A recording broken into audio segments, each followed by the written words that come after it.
Hey guys, and welcome to my channel. Welcome to Farming Sim Friday. Today I'm doing my Zelda themed AMA and playing this. Did I not buy more seeds? I guess I didn't. Playing this farming sim that I love so much because you guys voted for it. I had not played this game in like a year, no, more than a year since, yeah, I just played it because you guys voted for it, but it's definitely not my favorite farming sim, not my favorite Story of Seasons games. I think there are much better Story of Seasons, Harvest Moon games, but we're giving it a shot again, and I'm answering some Zelda themed questions, so let's get into it. Okay, we got a few questions. I'm gonna go with the questions I got on my YouTube channel first, right here. From the Islander Legacy. I think that's an IL, but it's starting with the hard question. Is there anything in Breath of the Wild that you prefer to its equivalent in Tears of the Kingdom? And I was thinking really hard about this. I was looking stuff up to kind of maybe get some ideas. I know a lot of people said some of the champion abilities. I'm not entirely sure that I agree with that. I do like Tulin's ability, but it's very specific to Tears of the Kingdom, I guess.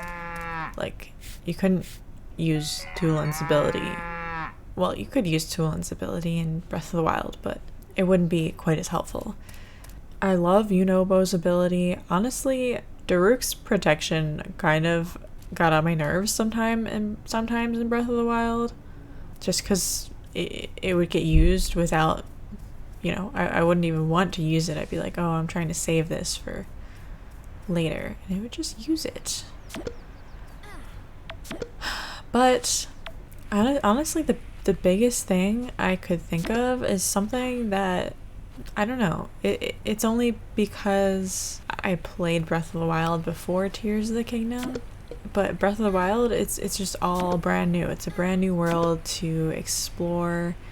Tears of the Kingdom, my playstyle was very much, oh, what's going on in here at this place that I've been to before? How's it doing? How's everybody doing there? Whereas Breath of the Wild, it was just, you know, they let me out and I'm wandering around in this giant, mysterious world just going, ooh, what's over there? Ooh, what's over there?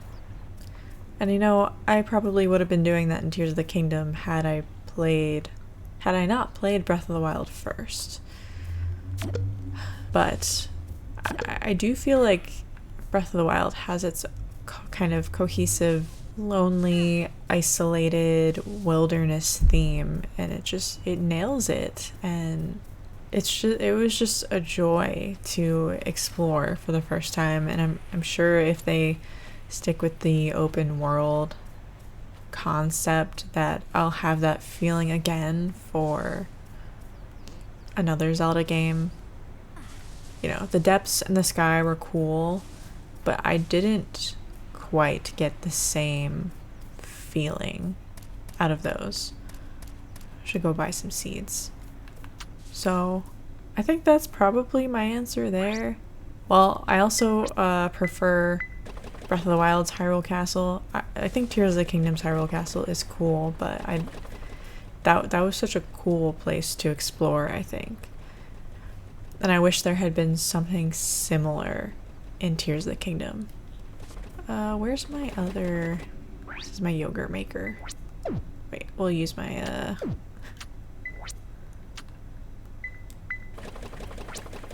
Nope, I don't want to do that.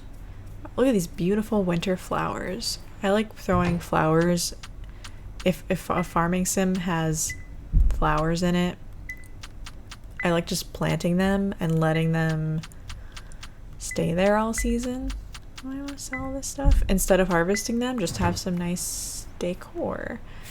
There's my pupper and my kitty. And next question is from the Golly Rogers. Go follow him on YouTube. Subscribe. That's the word. And here too. AKA Michael, and he asks if you could see any NPC, important or side character, make a return to the series that hasn't appeared in Breath of the Wild or Tears of the Kingdom, who would you love to see? Maybe even a couple of characters, both big and small. So the one that I thought of kind of immediately was Malon. She's appeared in multiple games, and you have the ranch ruins that appear in both Breath of the Wild and Tears of the Kingdom, but there's no Malon. I thought it would have been really cool to get sort of a, what do I want to plant?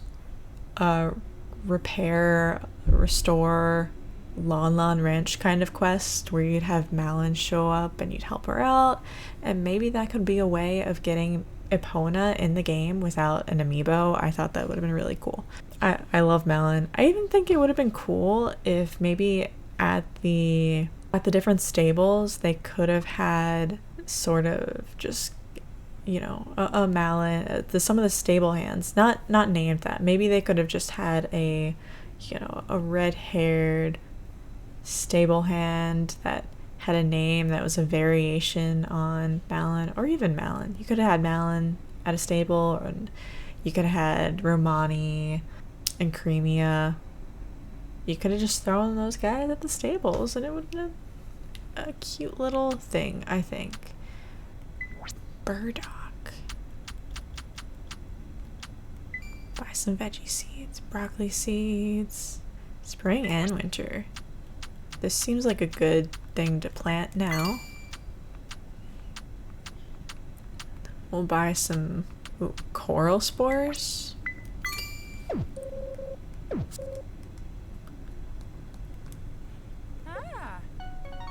I had a hard time thinking of other characters because there are certain characters that I feel like they should just stay to their particular games, be unique to those games. Oh, you know what? I think I have actually mentioned this before in a blog post that I did, but the one other like NPC I thought of was like a witch character, like Syrup or Maple, one of those guys, or maybe even a new, relative appearing in the game. They could just have like a little cottage in some random woods, and maybe you could do some quests for them or something like that. Maybe you need to get an item from them. That was my other NPC thought. Oh, a tourist.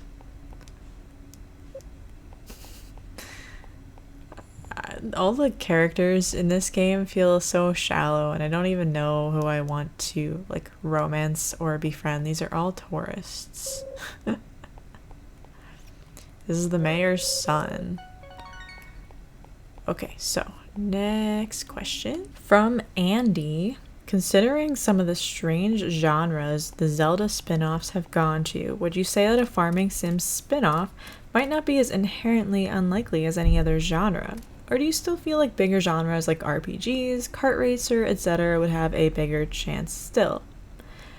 Another, hypothetically, if Nintendo made a Lon Ranch game, how do you think it would sell? Yeah, I don't think they're that far off from a farming sim sort of thing. I think Tears of the Kingdom actually had a lot of the elements of a farming life sim sprinkled in there, and I kept playing it and saying, God, I would love if they would just make this into a life sim. Like, either just give us new updates for the game that we can do like more quests and more farming stuff, or DLC kind of thing, or just make a new game, same world, probably condensed though, because I don't think you need that huge world for a farming life sim. But the world just feels so livable, and they already have some of these elements in there. But I also think they could do their own separate thing. My one feeling Oh, well, I don't know. Their spin-offs are definitely weird. So I don't know if one is like more or less likely than the other. I think Nintendo can just be so unpredictable sometimes. I don't know how likely a kart racer would be. I think a farming sim is more likely in a kart racer. I think they're gonna keep Zelda characters in Mario Kart. I don't think they're gonna make their own spin-off. Although with some of the Tears of the Kingdom vehicles, maybe. But yeah, I could definitely see it happening. I think a Lon Lon Ranch game would sell super well. People love that. Farming sims, life sims are really popular. They sell really well. I think people would love to play a Zelda game that's just like cozy vibes. I think Tears of the Kingdom and Breath of the Wild do have a lot of cozy vibes already, and if they leaned into that, it would be super cool. Farming sim fans, rise up. This is such a weird plants. Okay, let's see. There is one more question from Goo.